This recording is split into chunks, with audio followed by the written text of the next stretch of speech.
Morning champions. இப்போ நம்ம என்ன பார்க்க போறோம்னா கேட் கேம் பத்தி தான் டாபிக் பற்றி தான் பார்க்க போறோம். இது டிஎன்பிஎஸ்சி எக்ஸாமுக்கு ஒரு one of the important content தெரிஞ்சுக்கலாம். ஸோ இதுல வந்து ஒரு 12-13 கொஸ்டின் வரும் அப்படின்னு சொல்லியிருக்காங்க. So I will share my screen. So நம்ம பார்க்கறது என்ன அப்படின்னு பார்த்தீங்கன்னா ஒரு கேட் கேம் தான் பார்க்க போறோம். ஸோ இதுல கேட் கேம் சிஎன்சி மிஷினை பத்தி நம்ம பார்க்க போறோம், தெரிஞ்சுக்கலாம். கேடுனா கம்ப்யூட்டர் எய்டட் டிசைன் அப்படின்னு சொல்லுவாங்க. இதுல ஹார்ட்வேர் கான்ஃபிகரேஷன்ல என்னென்னலாம் இருக்கு அப்படின்னு பாத்தீங்கன்னா இன்புட் டிவைஸ் வந்து மவுஸ், கீபோர்டு, லைட் பென்னு, இதெல்லாம் இன்புட் டிவைஸா வந்து நம்ம இது பண்றோம் தெரிஞ்சுக்கலாம். ஸோ இதுல என்னன்னா நம்ம ஒரு பேசிக் அவேர்னஸ் இருந்ததுன்னா, ஸோ இன்புட் டிவைஸ்லாம் எது எது அப்படின்னு கேட்பாங்க. Which are following is not an input device, அது கேட்பாங்க இந்த கேள்வியில. ஸோ இன்புட் டிவைஸ் வந்து mouse, keyboard, light pen, display, CRT cathode ray டியூபா, சிஆர்டி வந்து நம்ம ரெட், கிரீன், ப்ளூ அதை டிஸ்பிளே பண்றதுக்கு யூஸ் பண்ணுவோம். அவுட்புட் வந்து பாத்தீங்கன்னா பென் பிளாட்டர், ஹார்ட் காப்பி யூனிட்லாம் அவுட்புட்டா எடுத்துக்கலாம். ஸோ இதுல ஸ்டோரேஜ் வந்து எது மூலியமா ஸ்டோரேஜ் பண்ணலாம்னா ஹார்ட் டிஸ்க்கு, அப்புறம் சிடி, டிவிடி, அது மூலியமா நம்ம இது பண்ணிக்கலாம்னு வச்சுக்கோங்க. அடுத்தது சீக்வன்ஸ் ஆஃப் ஆப்ரேஷன். இதுல என்ன பண்ணோம் அப்படின்னு பாத்தீங்கன்னா சீக்வன்ஸ் ஆஃப் ஆப்ரேஷன் வந்து கேட்ல வந்து சீக்வன்ஸ் ஆஃப் ஜாமெட்ரிக் மாடலிங் தான் வந்து ஃபர்ஸ்ட் சீக்வன்ஸ் ஆஃப் ஆப்ரேஷன் அப்படின்னு தெரிஞ்சுக்கலாம். First sequence of geometric modelling. ரெண்டாவது sequence of engineering analyse. First வந்து மாடல் பண்ணுவாங்க, ஒரு பொருளை வந்து எப்படி இருக்கோ அதை அப்படியே மாடல் பண்ணிட்டு அதை அனலைஸ் பண்ணுவாங்க. என்ன என்ன எப்படி ஒத்து போகுது, ஸ்ட்ரெஸ் தாங்குதா தாங்கலையா அப்படின்னு அனலைஸ் பண்ணுவாங்க. மூணாவது விஷயம் பாத்தீங்கன்னா டிசைன் ரிவ்யூ அண்ட் எவல்யூஷன் பார்ப்பாங்க. டிசைன் ரிவ்யூ அண்ட் எவல்யூஷன் பார்ப்பாங்க. நாலாவது ஆட்டோமேட்டட் டெஸ்டிங் அப்படின்றது தெரிஞ்சுக்கலாம். நாலாவது ஆட்டோமேட்டட் டெஸ்டிங் அப்படின்றத நம்ம தெரிஞ்சுக்கலாம். அஞ்சாவது பாத்தீங்கன்னா அடுத்தது மாடலிங் அண்ட் கர்வ்ஸ். என்ன மாதிரி மாடலிங் பண்றாங்க அப்படின்னா சாலிட் மாடலிங் பண்றாங்க. சாலிட் மாடலிங் வந்து கன்ஸ்ட்ரக்டிவ் சாலிட் ஜாமெட்ரி அப்படின்னு சிஎஸ்டின்னு ஒன்று இருப்பாங்க. பவுண்டரி ரெப்ரசன்டேஷன் வந்து அப்படின்னு சொல்லுவாங்க. ஸ்வீப் அப்படின்றது சொல்லுவாங்க. அடுத்தது நம்ம பார்த்தோம் அப்படின்னா பி ஸ்ப்ளைன், கியூபிக் ஸ்ப்ளைன்ஸ் கர்வ் மூலியமா மாடலிங் பண்ணுவாங்க. பி ஸ்ப்ளைன் கர்வ் மூலியமா பண்ணுவாங்க. பேசியர் கர்வ் அப்படின்னு பண்ணுவாங்க.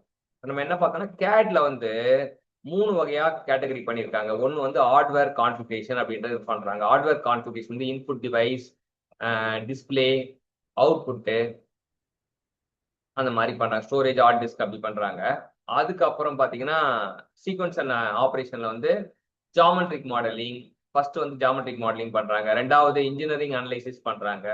மூணாவது டிசைன் ரிவ்யூ அண்ட் எவல்யூஷன் பண்றாங்க. நாலாவது ஆட்டோமேட்டிக் டிராஃபிங். மாடலிங் கர்வ் எதுல பண்றாங்கன்னா சாலிட் மாடலிங்னா சிஎஸ்டி, பி ரெப், ஸ்வீப் அந்த மாதிரி இதுல பண்றாங்க. அப்புறம் cubic spline curve, B spline curve, Bezier curve அதெல்லாம் கூட பண்றாங்க அப்படின்னு தெரிஞ்சுக்கலாம். அடுத்தது கேம் அண்ட் சிம்ல வந்து பாத்தீங்கன்னா கேம்ல வந்து கம்ப்யூட்டர் எய்டட் மேனுஃபேக்சரிங் சொல்லுவாங்க. இது வந்து டைரக்ட் ரோல் ஆப்ரேஷன் கண்ட்ரோல் சொல்லுவாங்க. இன்டைரக்ட் ரோல் வந்து ப்ராசஸ் பிளானிங், என்சி ப்ரோக்ராமிங் வந்து இன்டைரக்ட் ரோல்ல வரும். ஸ்டெப்ஸ் இன்வால்வ், என்னென்ன ஸ்டெப்ஸ் இன்வால்வ் பண்றோம் அப்படின்னா மெஷினிங், இன்ஸ்பெக்ஷன் அண்ட் பேக்கேஜிங் வந்து நம்ம பண்றோம் அப்படின்னு தெரிஞ்சுக்கலாம். அடுத்தது என்ன பாத்தீங்கன்னா சிம்னா வந்து கம்ப்யூட்டர் இன்டெகிரேட்டட் மேனுஃபேக்சரிங். அப்ப இதுல என்னன்னா இதுக்கு முன்னாடி கேட் பார்த்தோம், கேம் பார்த்தோம். ஸோ இது எல்லாத்தையும் கேடு, game, FMS flexible manufacturing system மூணுத்தையும் இன்டெகிரேட் பண்றது தான் வந்து சிம் சொல்லுவாங்க. இதுல வந்து என்னென்னலாம் பிசினஸ் ஃபங்க்ஷன் கேரி அவுட் பண்ணுதா மார்க்கெட்டிங், ஆர்டர் கண்ட்ரோல் எல்லாமே இதுல பண்ண முடியும். ஸோ டிஃபரன்ஸ் பாத்தீங்கன்னா கேடுனா டிராஃப்டிங் அப்படின்னு தெரிஞ்சுக்கலாம். கேம் வந்து மெஷினிங் அப்படின்னு தெரிஞ்சுக்கலாம். இது CAM and sim. AutoCAD operation அப்படின்னு பாத்தீங்கன்னா அதில் டிரா கமாண்ட்ஸ் வந்து பாத்தீங்கன்னா வந்து சர்க்கிள் வந்து டிரா பண்ணலாம், பாலி லைன், பாலிகன் பண்ணலாம், ரெக்டாங்குலர், எலிப்ஸ் அதெல்லாம் வரையலாம். மாடிஃபைட் கமெண்ட் என்னென்னு பார்த்தீங்கன்னா மிரர் கமெண்ட் வந்து மாடிஃபை பண்றதுக்கு, ஆப்செட் கமெண்ட் வந்து மாடிஃபை பண்றதுக்கு, array, scale, trim, break and fillet, stretch and எக்ஸ்டென்ட்லாம் வந்து மாடிஃபை கமெண்ட் அப்படின்னா. இப்போ ஒரு டேட்டா வந்து இன்னொரு டேட்டாவை எக்ஸ்சேஞ்ச் எப்படி பண்ணுவோம் அப்படின்னா ஒரு டேட்டாவை உருவாக்கிட்டு இன்னொரு டேட்டா எப்படி ஐஜிஎஸ் ஃபார்மேட் யூஸ் பண்ணுவோம், ஸ்டெப் ஃபார்மேட் யூஸ் பண்ணுவோம், டிஎக்ஸ்எஃப் யூஸ் பண்ணுவோம், டிடபிள்யூஜி யூஸ் பண்ணுவோம். இதெல்லாம் வந்து எக்ஸ்பான்ஷன் நம்ம தெரிஞ்சுக்கிறோம்.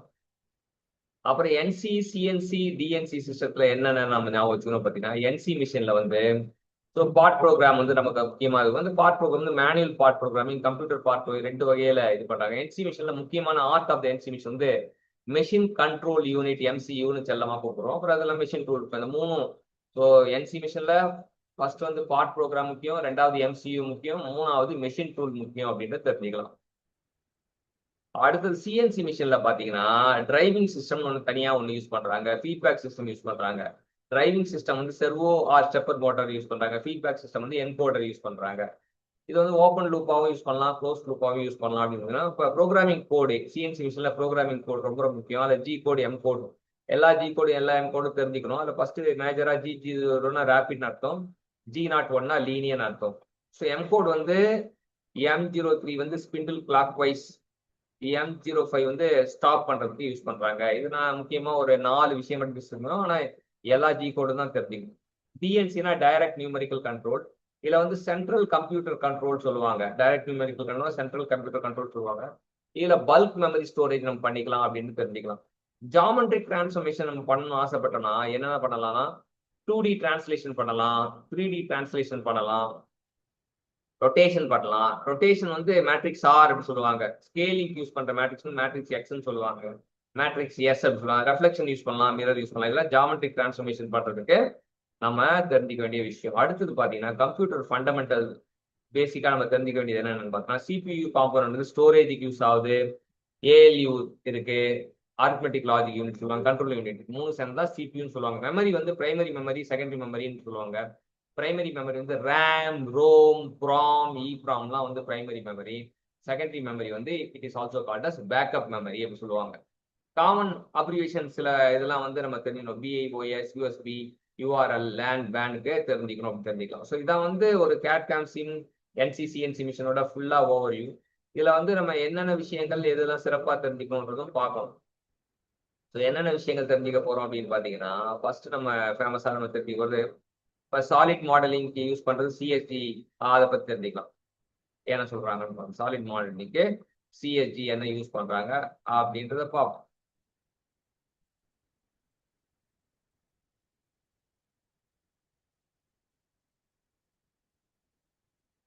So primary method of solid modelling, primary method of solid modelling வந்து என்ன அப்படின்னு பாத்தீங்கன்னா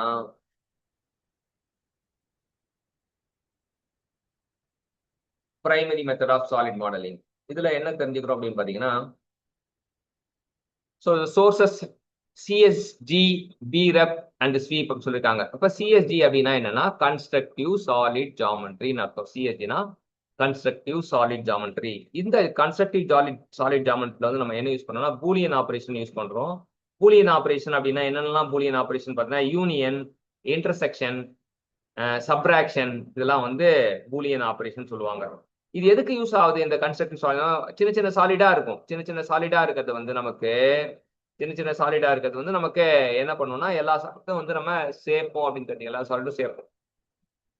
அதான் பேசிக் சாலிட் ஷேப் வந்து மோர் காம்ப்ளெக்ஸ் மாடலா உருவாக்கும். அடுத்தது பீரப். பீரப்ன்றது செல்ல பேர் தான் பீரப். ஆனா எக்ஸ்பேண்ட் பண்ணா பவுண்டரி ரெப்ரசன்டேஷன் சொல்லுவாங்க. This approach define a solid by it limits. So boundary limits அப்படின்ற விஷயத்தை வச்சு தான் வந்து இதை டிஃபைன் பண்ணுவோம். இதுல என்னன்னா நம்ம காம்போனன்ட் ஃபேஸஸ். அப்போ ஒரு கியூபுக்கு வந்து எத்தனை ஃபேஸ் இருக்கும்? கியூபுக்கு எத்தனை ஃபேஸஸ் இருக்கும்?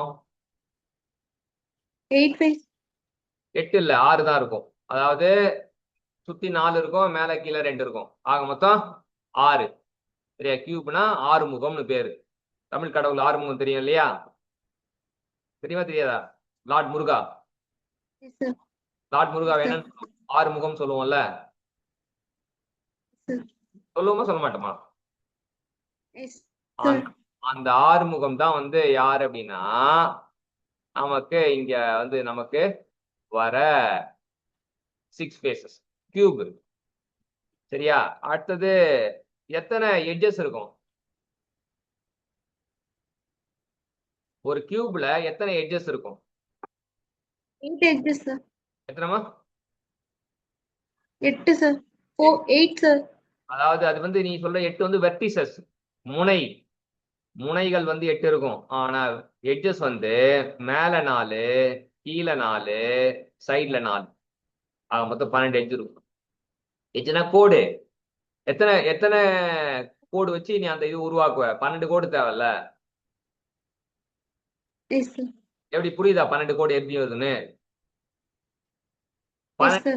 ஒரு கியூப் செய்ய சொன்னா 12 குச்சி வச்சு செய்யலாம். சரியா? மேல 4 குச்சி Yes, sir. கனெக்ட் பண்ணணும், கீழே 4 குச்சி கனெக்ட் பண்ணணும், மேலேயும் கீழே கனெக்ட் பண்ணணும், சைட்ல 4 குச்சி கனெக்ட் பண்ணணும். ஆக மொத்தம் எத்தனை? 4 கூட்டல் 4 கூட்டல் 4. 12, sir. அப்ப நீங்க தெரிஞ்சுக்க வேண்டிய விஷயம் என்னன்னா, ஒரு கியூபுக்கு எத்தனை face? 6 spaces, sir. Very good. எத்தனை எட்ஜ்? 12, sir. 12 எட்ஜஸ். எத்தனை வெர்டிசஸ்? 8 vertices, sir. அவ்வளவுதான். இப்ப கியூபை பத்தி சகலமும் தெரிஞ்சுக்கிட்டீங்க. சோ இப்ப கியூபை பத்தி தெரிஞ்ச உடனே வந்து அடுத்த சாலிட் காம்பனன்ட் நான் ஒன்னு சொல்ல போறேன், உங்களுக்கு இன்ட்ரோடியூஸ் பண்ண போறேன். அது பேரு டெட்ராஹெட்ரான். டெட்ராஹெட்ரானுக்கு எத்தனை வெர்டிசஸ்? டெட்ராஹெட்ரான்னா என்னது? டெட்ராஹெட்ரான் பாத்திருக்கீங்களா? டெட்ராஹெட்ரான் Rhombus shape ல இருக்க எல்லா பக்கமும் வந்து அந்த இது மாதிரி கியூப் மாதிரி ட்ரையாங்கிள் மாதிரி இதுவாயிருக்கும். சரியா? எந்த பக்கத்துக்கு போனாலும் ட்ரையாங்கிள் தான் தெரியும். அதான் டெட்ராஹெட்ரான் அப்படின்னு சொல்லுவாங்க. சரி, அது வந்து எத்தனை பேசி எத்தனை எட்டி எத்தனை வெர்டிசஸ் சொல்லிட்டு உங்களோட அசைன்மெண்ட் உங்களுக்கு. சரியா? போய் டெட்ராஹெட்ரானுக்கு எத்தனை பேசி எத்தனை எட்டி எத்தனை வெர்டிஸ் கண்டுபிடிச்சாங்க. அடுத்தது 3வது ஜெனரலைஸ் ஸ்வீப். ஜெனரலைஸ் ஸ்வீப் வந்து சாலிட் வால்யூம் பை ஸ்வீப்பிங். அதாவது ட்ரையாங்கிள ஸ்வீப் பண்ணா என்ன கிடைக்கும்?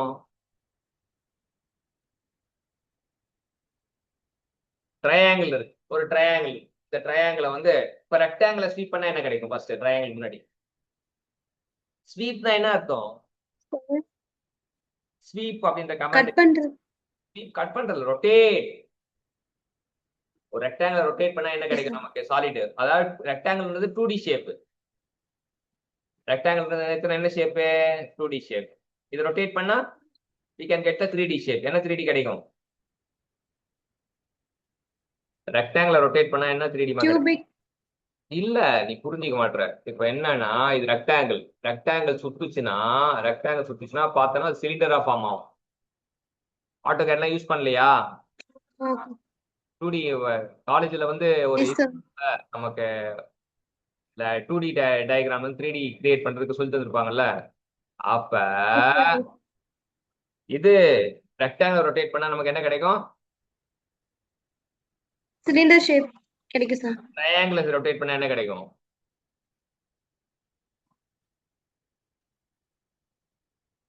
கோன் கிடைக்கும். ட்ரையாங்கிள் ரொட்டேட் பண்ணா கோன் கிடைக்கும். விஷுவலைஸ் பண்ண முடியுதா? முடியல. Yes, sir. ஸோ இதெல்லாம் வந்து கேட்ல நம்ம யூஸ் பண்ணுவோம். அதுதான் ஜெனரலைஸ் ஸ்வீப். ஜெனரலைஸ் ஸ்வீப்னா 2D-ய 3D-யா மாத்துவாங்க. Sweeping a 3D cross section, sweeping a 2D cross section along a defined 3D part. அதான் generalise. Okay, sir. So larger context modelling and கர்வ்ல வந்து என்ன சொல்றானுங்க பாத்தீங்கன்னா, இங்க கர்வ் ஃபிட்டிங் டெக்னிக்ஸ் யூஸ் பண்ணி cubic spline curve, parabolic blended curve use பண்றாங்க. B spline curve வந்து complex geometric curve with continuity at joints. அது வந்து பி ஸ்ப்ளைன் கர்வ் சொல்றாங்க. The primary advantage in modeling is ability to maintain the local control over the curved state. B spline கர்வ்ல வந்து local control நம்மளால பண்ண முடியுன்றாங்க. பேசியர் curve பொறுத்த வரைக்கும் global control சொல்றாங்க. Are defined by control points. சரியா? இதெல்லாமே ரொம்ப ரொம்ப முக்கியம். இதெல்லாமே வந்து பேசியர் கர்வ் முக்கியம், பி ஸ்ப்ளைன் கர்வ் முக்கியம், கர்வ் ஃபிட்டிங் டெக்னிக்ல வந்து கியூபிக் ஸ்ப்ளைன் கர்வ் முக்கியம், பேரபோலிக் பிளெண்டட் கர்வ் முக்கியம். ஓகே, Yes, இந்த sir. 4 கர்வும் வந்து நம்ம பக்காவா தெரிஞ்சு வச்சுக்கணும். அப்புறம் மேனிபுலேஷன் அண்ட் அப்ளிகேஷன்ல வந்து என்ன சொல்றாங்கன்னா, we are using the geometric transformation, அதாவது translation, rotation, scaling, reflection, mirroring அப்படின்றது சொல்றாங்க. இது வந்து these transformation are expressed mathematically through matrix. So எல்லா ஒரு விஷயத்தையும் கணக்கா பார்க்கலாம். கணக்கா பார்க்கறதுக்கு தான் வந்து இந்த ஜியோமெட்ரிக் டிரான்ஸ்ஃபர்மேஷன் பண்றாங்க. அது மேட்ரிக்ஸ்ல ரெப்ரசன்ட் பண்ணிட்டு position, size, shape, position, size, orientation வந்து சேஞ்ச் பண்றதுக்கு யூஸ் பண்றாங்க. நம்ம we can change the position, இல்லாட்டி சைஸ், ஓரியன்டேஷன், இதெல்லாம் வந்து சேஞ்ச் பண்றதுக்கு நம்ம யூஸ் பண்ணிக்கிறாங்க அப்படின்னு தெரிஞ்சுக்கலாம். ஸோ இதெல்லாம் வந்து யூஸ் பண்ணி என்ன ஆகுதுன்னா, டிசைன், கிராஃபிக்ஸ், அப்புறம் டிசைன் அனாலிசிஸ், மேனுஃபேக்சரிங், இன்ஸ்பெக்ஷனிங் எல்லாம் பயன்படுத்துறாங்க. இதான் வந்து இதோட கான்டெக்ஸ்ட். சரி, இப்போ ஒரு படம் பார்க்கலாம். Yes, sir. வணக்கம். ஒரு கம்ப்யூட்டர் ஸ்கிரீன்ல இருக்கிற வெறும் டிஜிட்டல் டிராயிங் எப்படி நம்ம கையில தொட்டு பார்க்கிற ஒரு நெஜப்பொருளா மாறுதுன்னு எப்போதாவது யோசிச்சிருக்கீங்களா? கேட், கேம், சிஎன்சி நிறைய வார்த்தைகளை நாம அடிக்கடி கேள்விப்பட்டிருப்போம். ஆனா இன்னைக்கு இந்த விளக்க பதிவுல இந்த தொழில்நுட்பங்களுக்கு பின்னாடி இருக்கிற சுவாரஸ்யமான விஷயங்களை ரொம்பவே சிம்பிளாக ஆழமாவும் பார்க்க போறோம். அதாவது ஒரு உதிக்கிற ஒரு முழுமையான பொருளா எப்படி உருவெடுக்குது? இதுக்கு பின்னாடி ஒரு அட்டகாசமான பொறியியல் பயணம் இருக்கு. அதான் என்னன்னு இப்ப பார்க்க போறோம். சரி, இன்னைக்கு நம்ம என்னென்ன தலைப்புகளை பார்க்க போறோம்னா, முதலாவது டிஜிட்டல் கேன்வாஸ்ன்னு சொல்லப்படுற கேட், இரண்டாவது வரைதல் மற்றும் கருத்துக்களை மாற்றுதல், மூணாவது வடிவமைப்பு மற்றும் உற்பத்தியை இணைத்தல், நாலாவது என்சி மற்றும் சிஎன்சி இயந்திரங்கள், அஞ்சாவது இயந்திரங்களை கட்டுப்படுத்தும் குறியீடுகள், இறுதியா முழு தொழிற்சாலையையும் ஒருங்கிணைத்தல். வாங்க நேரடியா முதல் பகுதிக்குள்ள போயிடலாம். Digital canvas, CAD. CAD அதாவது கம்ப்யூட்டர் எய்டட் டிசைன். ரொம்ப சிம்பிளா சொல்லணும்னா, ஒரு இன்ஜினியரிங் டிசைனுக்கு கம்ப்யூட்டர் சயின்ஸ் எப்படி உதவி செய்யுதுங்கிறது தான் இது. பேப்பரும் பென்சிலும் வச்சுக்கிட்டு பல நாட்கள் வரைகிறத விட்டுட்டு முப்பரிமாணத்துல, அதாவது 3D ஒரு பொருளை ரொம்ப துல்லியமா உருவாக்குற ஒரு டிஜிட்டல் மூளைன்னு இதை சொல்லலாம். உற்பத்திக்கான முழு செயல்முறையோட கற்பனை திறனே இதுதாங்க. ஆனா இந்த டிஜிட்டல் கற்பனைக்கு உயிர் கொடுக்க சில முக்கியமான ஹார்ட்வேர் நமக்கு தேவைப்படுது.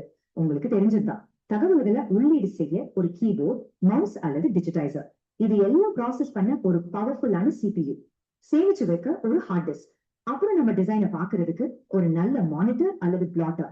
இந்த செட்டப் எல்லாம் ஒன்னா சேர்ந்தாதான் அந்த டிஜிட்டல் மேஜிக் நடக்கும். அடுத்து நம்ம பார்க்க போறது இரண்டாவது பகுதி, வரைதல் மற்றும் கருத்துக்களை மாற்றுதல். நம்ம கம்ப்யூட்டர்ல சும்மா ஒரு ரவுண்டு போடுறோம் வைங்க, ஆனா அந்த சாஃப்ட்வேர் அதை எப்படி புரிஞ்சுக்கிறது தெரியுமா? AutoCAD மாதிரி சாஃப்ட்வேர்ல ஒரு வட்டத்தை வரைய 2 tangent radius, அதாவது TTR, இல்லைன்னா 3 tangent TTTன்னு குறிப்பிட்ட கமாண்டுகளை யூஸ் பண்ணுவோம். அதாவது ஒரு ஆரம், இப்படி ரொம்ப ஸ்பெசிபிக்கான மேத்தமேட்டிக்கல் இன்ஸ்ட்ரக்ஷன்ஸ் மூலமா தான் அந்த வட்டமே உருவாகுது.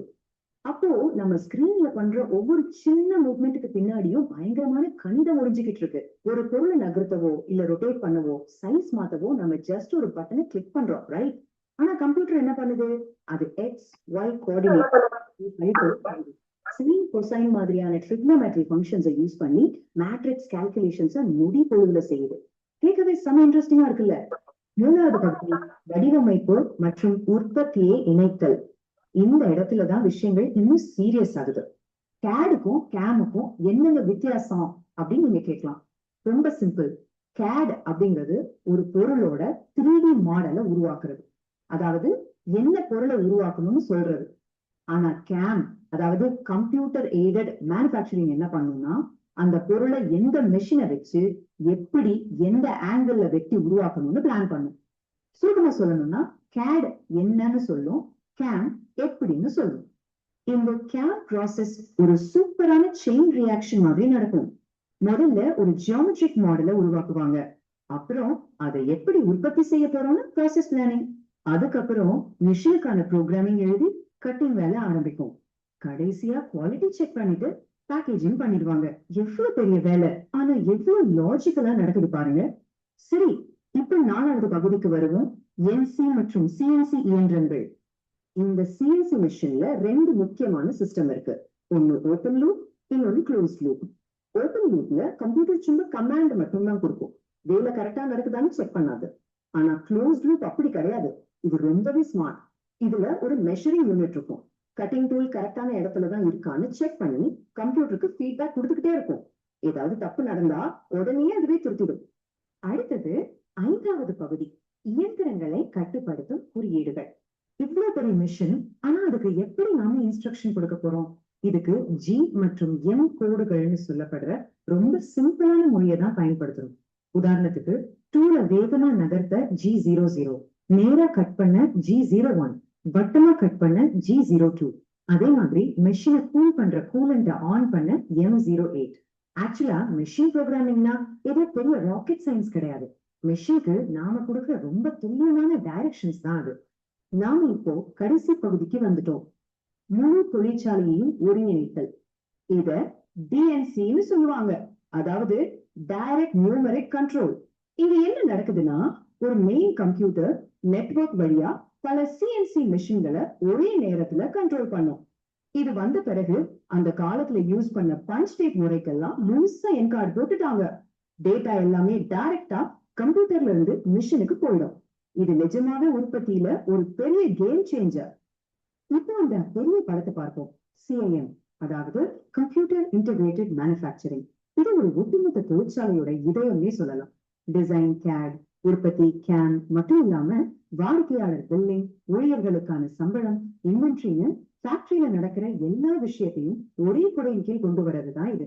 எல்லாம் பெர்ஃபெக்டா சிங்க் ஆகி வேலை செய்யறத பார்க்கவே பிரமிப்பா இருக்கும். ஒரு கம்ப்யூட்டர் ஸ்கிரீன்ல ஆரம்பிச்ச ஒரு சின்ன கோடு ஒரு முழுமையான பொருளா எப்படி நம்ம கைக்கு வருதுன்னு இப்ப உங்களுக்கு தெளிவா புரிஞ்சிருக்கும். டிசைன், உற்பத்தி, பிசினஸ்னு எல்லாமே இப்போ ஒன்னா இணைந்து தடையின்றி செயல்படுது. ஒரு நிமிஷம் யோசிச்சு பாருங்க.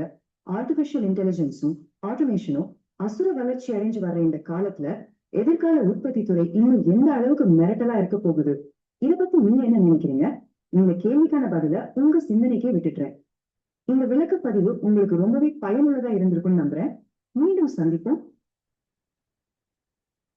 ஸோ ஒரு மிரட்டலான படத்தை பார்த்தீங்க இல்லையா? என்ன புரிஞ்சது? CAD CAM sim. அன்மியூட் பண்ணிங்க. Yes, sir. CAD CAM sim இதை பத்தி என்ன புரிஞ்சது உங்களுக்கு? சார் கேட் வந்து 2D மாடலை வந்து 3D மாடலா மாத்தும்னு சொல்லி சொன்னாங்க சார். கேம் வந்து இல்ல, ஃபர்ஸ்ட் கேடுக்கு வரும். கேடை பத்தி சொல்லுங்க. கேட்ல என்ன பண்றோம்? கம்ப்யூட்டர் டிசைன், பேர்லயே பிட் இருக்கு. Yes sir. என்ன பண்றோம் கேட்ல? கேட்ல மாடலிங் கிரியேட் பண்றோம். 2D மாடல், 3D மாடல் அதெல்லாம் இது பண்றோம். சரியா? மாடலை ஜாமெட்ரிக் மாடலிங் பண்றோம். டிசைன் வந்து பார்க்கறோம், எஸ் சார். அனலைஸ் பண்றோம். எஸ் சரியா? Yes sir. வந்து மாடலிங்கும் அனலிசிஸ் தான் கேட்ல பண்றோம். சரியா? புரிஞ்சுதா? Yes sir. கேம்ல என்ன பண்றோம்? கேம்ல வந்து 2D மாடலை வந்து 3D மாடலா அது மாத்துறோம் சார். அங்கேயே பண்ணிட்டோமே கேட்லயே. கேம்ல வந்து என்ன பண்றோம்? கேம்னா என்னது? Computer aided manufacturing. மேனுஃபேக்சரிங் என்ன பண்ணணும்? தயாரிக்கணும். அந்த கமாண்ட் எல்லாம் வாங்கி நம்ம பொருளை வந்து உற்பத்தி செய்யணும், கட் பண்ணி எடுக்கணும். அதான் கேம். எஸ் சரியா? சார். கேட்னா என்ன சொன்னேன்? கேட்னா 2D மாடல் 3D மாடல்லாம் ப்ரொடியூஸ் பண்றது சார். மாடலிங் யூஸ் பண்ணி. அதோட சேர்த்துக்கலாம், அனலைசிஸும் சேர்த்துக்கலாம். அதுக்கப்புறம் கேம்ல என்ன பண்றோம்? கேம்ல வந்து பார்ட்டை ரிமூவ் பண்றது சார், கட் பண்ணி எடுக்கிறதா சொன்னீங்க set sir. Of commands use பண்ணி, மிஷின்ல செட் ஆஃப் கமாண்ட்ஸ் யூஸ் பண்ணி, அந்த கமாண்ட்ஸ் என்னன்னா ஜி கோட், எம் கோட் அப்படின்னு சொல்லிட்டு கமாண்டை கொடுத்து நமக்கு தேவையான பொருளை தயாரிக்கிறோம். அதான் வந்து கேம். கேம்னா என்ன சொல்லுங்க பாப்போம். Yes sir. Sir removal of material using G code M code use பண்ணி ரிமூவ் பண்றது சார். மிஷினிங் பண்றோம், அது வந்து கரெக்டான ப்ராடக்ட் தயாரிக்கிறதுக்காக. அடுத்தது கேம். சிம்னா என்னது? எக்ஸ்பேண்ட் பண்ணுங்க. Computer integrated manufacturing. சிம்முக்கும் கேட் கேமுக்கும் சிம்முக்கும் உள்ள வித்தியாசம் என்ன?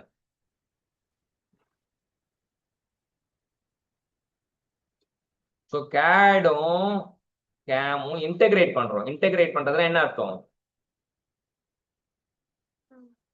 ஒருங்கிணைக்கிறோம், ரெண்டுத்தையும் வந்து தொடர்பு படுத்துறோம். Yes sir. கேமி என்ன பண்றோம்? இன்டகிரேட் பண்றோம் சார்.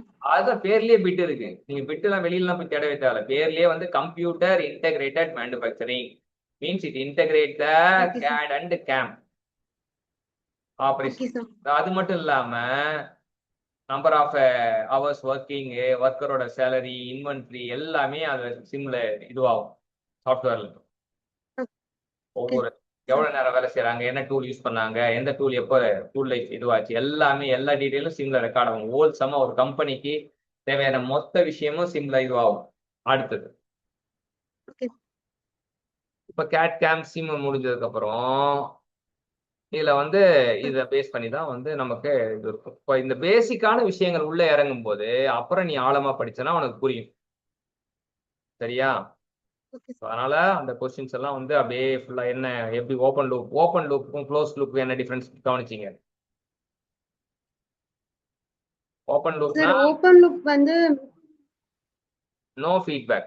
மெஷின் வந்து ஃபீட்பேக் டக்குன்னு சார் நோ ஃபீட்பேக். க்ளோஸ்டு லூப்னா என்ன அப்படின்னா இன்டர்வியூல சொல்ற மாதிரி இருக்கணும். ஓப்பன் லூப்னா நோ ஃபீட்பேக், அது பாட்டு ஆப்ரேஷன் மட்டும் பண்ணி விட்டுரும். க்ளோஸ் லூப்னா ஃபீட்பேக் இருக்கும். அடுத்தது இதுதான் some of the learnings take away from this session. சரியா? ஸோ என்ன அப்படின்னா எல்லாமே ப்ரிசைஸா லேர்ன் பண்ண பழகணும். ப்ரிசைஸா லேர்ன் பண்ணதான் வந்து நமக்கு தெளிவு தான் விளைவினை உருவாக்கும்ன்றாங்க. when you want to become more productive, you should have a clarity. ஆரம்பிக்கும் போதே clarity. CAD clarity, CAM clarity, SIM clarity. இப்போ CADனா டிசைன், CAMனா மேனுஃபேக்சரிங், SIMனா இன்டகிரேட்டட் மேனுஃபேக்சரிங். அவ்வளவுதான். ரொம்ப பேர்லயே பிட்டு வச்சிடறாங்க. நமக்கு வந்து பிட்டு அவங்களே தராங்க. அவங்க பிட்டே தரும்போது இல்ல நான் பிட் அடிக்க மாட்டேன், பிட் அடிச்சா தப்புன்னு சொல்லியிருக்காங்க சொல்லக்கூடாது. டிசைன் பேர்லயே வந்து இருக்கிற விஷயத்த சுவாரஸ்யமா எடுத்து தெளிவா சொல்ல ஆரம்பிச்சோம் அப்படின்னா நம்ம லேர்னர், பெஸ்ட் லேர்னரா ஆகும். உலகம் யாரை எதிர்பார்த்து காத்திருக்குன்னா ஃபாஸ்ட் லேர்னர். ஒரு விஷயத்த சொன்னா யார் வந்து ஃபாஸ்டா லேர்ன் பண்றாங்க and have a great clear clarity of concept. எந்த ஒரு விஷயத்த படிச்சாலும் எந்த நேரத்தை ஸ்பெண்ட் பண்ணாலும் அந்த நேரத்தோட அந்த இடத்தோட அந்த டைமோட நம்ம கனெக்ட் ஆகும்போது we can get the clarity. Clarity give the result. Sir எனக்கு ரிசல்ட் வரும் சார், படிச்சேன் சார் ஏறல சார் அப்படின்னா அதுக்கு என்னது? It is the lack of clarity. நடுவுல கொஞ்சம் பக்கத்தை காண மாதிரி ஏதோ ஒன்று மறைச்சிக்கிட்டே இருக்கும். மறைச்சியா அப்ப நமக்கு தெரியாது. அவ்வளவுதான். ஸோ கிளாரிட்டி இருந்தா ஈஸியா சக்சஸ் ஆயிடும். நம்ம எவ்வளவு நேரம் படிக்கிறோன்றதெல்லாம் டசன்ட் மேட்டர். நமக்கு படிக்கிற நேரத்தை வந்து சூப்பர் ப்ரொடக்டிவா மாத்தணும்னா படிக்கிற ஒவ்வொரு வரியும் தெரிஞ்சுக்கிற ஒவ்வொரு வார்த்தையும் நம்ம கிளாரிட்டியோட லேர்ன் பண்ணணும். சரியா? படிக்கிற ஒவ்வொரு வரியும் அந்த கிளாரிட்டியோட லேர்ன் பண்ணா மட்டும்தான் சக்சஸ். நமக்கு டோட்டல் நம்பர் ஆஃப் டைம் இவ்வளவு டைம் ஸ்பெண்ட் பண்ற சார் அதெல்லாம் கிடையாது. நான் ப்ரொடக்டிவ் டைம் வந்து எப்பவுமே it does not give any result. 1 மணி நேரம் படிச்சாலும் அந்த 1 மணி நேரம் சூப்பர் ப்ரொடக்டிவா இருக்கணும். That means you can get the clarity. இப்போ CAD, CAM, SIM அப்படின்னா ஃபுல்லா இருக்கணும். அது பேசிக் ஸ்ட்ரக்சர் தெரிஞ்சிச்சுன்னா அப்புறம் அதை சுத்தியே கோயில் கட்டுற வேண்டியதுதான். சரியா? ஃபர்ஸ்ட் வந்து ஸ்கெலிட்டான் ஸ்ட்ரக்சர், அதுக்கப்புறம் வந்து மாஸ்டர் பீஸ். அப்படிதான் இருக்கும். ஸோ CAD, CAM, SIM பத்தி இன்னைக்கு ஓரளவுக்கு உங்களுக்கு ரஃப்பான ஒரு ஐடியா கொடுத்தாச்சு. Through mind map and artificial intelligence எல்லாமே பயன்படுத்தி உங்களுக்கு ஒரு கிரேட் எக்ஸ்போசர் கொடுத்தாச்சு. இது உங்களுக்கு ஒரு பெட்டரான அண்டர்ஸ்டாண்டிங்கா இருக்கும் நான் நம்புறோம். ஆனா எந்த ஒரு விஷயமும் நீங்க திரும்ப திரும்ப நினைச்சாதான் உங்களுக்கு மனசுல பதியும். ஸோ அந்த கொஸ்டின்ஸ் எல்லாம் வந்து நீங்க பார்க்க ஆரம்பிக்கும். Thank you champion.